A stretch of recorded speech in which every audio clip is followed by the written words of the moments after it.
AMC काफ़ी focus में रहा है, तो ब्रोकरेज की बुलिश रिपोर्ट से दरअसल एचडीएफसी एएमसी में शानदार तेज़ी देखने को मिल रही है। पूरी डिटेल के साथ गौरव हमारे साथ जुड़ रहे हैं। गौरव, बताइए। जी हाँ, अगर हम एचडीएफसी एएमसी की बात करें तो सबसे पहले देखते हैं कि अगर नतीजों की बात करें तो कहीं पे रेवेन्यू जो है वो कहीं पे ओवर एंड अबव एक्सपेक्टेशन आया था। एबिटा मार्जिन की बात करें तो वहाँ पे भी 79% का एक एबिटा मार्जिन देखने को मिला और इसी के बाद एक ज़बरदस्त नतीजों के बाद हमने देखा ब्रोकरेजेस भी काफ़ी बुलिश हो रहे हैं। तो सबसे पहले अगर हम बात करें नुवामा की तो वहाँ पे उन्होंने बाय रेटिंग तो बरकरार रखा है, बट टारगेट प्राइस जो है वो बढ़ा के 5240 रुपीज़ का दिया है। उनका मानना है कि अगर हम एचडीएफसी एएमसी की बात करें तो कहीं पे रिस्ट्रक्चरिंग जो हो रहा है वो एक अच्छा यील्ड कर रहा है रिटर्न्स के बारे में। इसी के साथ साथ उनका मानना है कि अगर हम क्वार्टरली रन रेट की बात करें एनुअल एयूएम की तो वहाँ पे भी एक अच्छा ग्रोथ देखने को मिला। लगभग 64% पे जो ग्रोथ है हमें 60 देखने को मिला था इस क्वार्टर में। इसी के साथ साथ कहीं पे पैट ग्रोथ की अगर बात करें तो वहाँ पे भी एक ज़बरदस्त 48% का ग्रोथ देखने को मिला। और इसी के चलते उनका मानना ये है कि मैनेजमेंट जो है वो आगे जाके ये भी कहता है कि कहीं पे स्ट्रॉन्ग ऑल्टरनेटिव बिजनेस पे उनका फोकस रहने वाला है। इसी के साथ साथ अगर हम बात करें सीएलएसए की तो वहाँ पे भी उन्होंने अपग्रेड किया उनका रेटिंग आउट परफॉर्म पे, और इसी के साथ साथ टारगेट प्राइस जो है वो उन्होंने 4920 रुपीज़ का दिया है। उनका मानना है कि कहीं पे अगर हम बात करें एयूएम की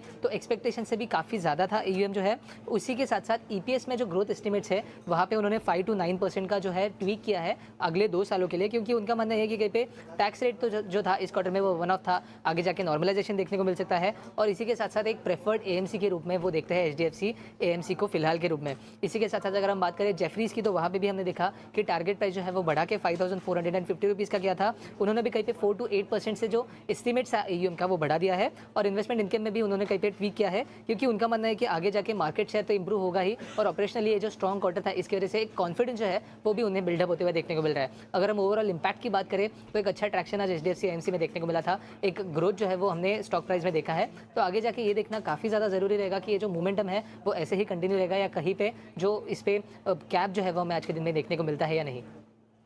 जी बिल्कुल गौरव, बहुत बहुत शुक्रिया पूरी स्टडी लेके हमें पास आने के लिए। और साथ ही साथ स्टॉक आज कुछ 5% भागता हुआ नजर आ रहा है, रिकॉर्ड का स्तर भी छू चुका है। चार्ट पे भी देखें तो 7 सेशन से कंटिन्यूसली खरीदारी हो रही है इसमें। अक्षय जी, आपके पास आना चाहूँगा। एचडीएफसी एएमसी पे आपने अभी सुन लिया होगा, गौरव ने पूरी एक डिटेल स्टडी बता दी है। चार्ट वाइज भी काफ़ी कंटिन्यूसली इसमें खरीदारी होती जा रही है। तो काफ़ी स्ट्रॉन्ग एक ऊपर के तरफ मोमेंटम बन चुका तो है, लेकिन क्या ये मोमेंटम कंटिन्यू हो सकता है यहाँ से? जी, तो बहुत स्ट्रॉन्ग मोमेंटम है ब्रोकरेज रिपोर्ट के चलते। और आप देखें तो एक तरफ़ा मूव है 4100 से 4775 का मूव मेरे हिसाब से 5 से 6 ट्रेडिंग सेशन के शॉर्ट टाइम फ्रेम में कवर करा है स्टॉक ने। मोमेंटम बेस्ड जिनको बाय करना है अभी भी बाय कर सकते हैं, हालाँकि 4% के ऊपर है, फिर भी मैं कहूँगा मोमेंटम बेस्ड स्टॉक है। स्टॉक का टारगेट करीबन 4950 से 5000 तक आपको जल्दी देखने को मिल सकता है। लॉन्ग टर्म या मीडियम टर्म वाले इन्वेस्टर्स हैं, उनको थोड़ा-सा बैक फुट पे खेलना है या डिफेंस रखना है, क्योंकि 4600 एक ब्रेकआउट एरिया है।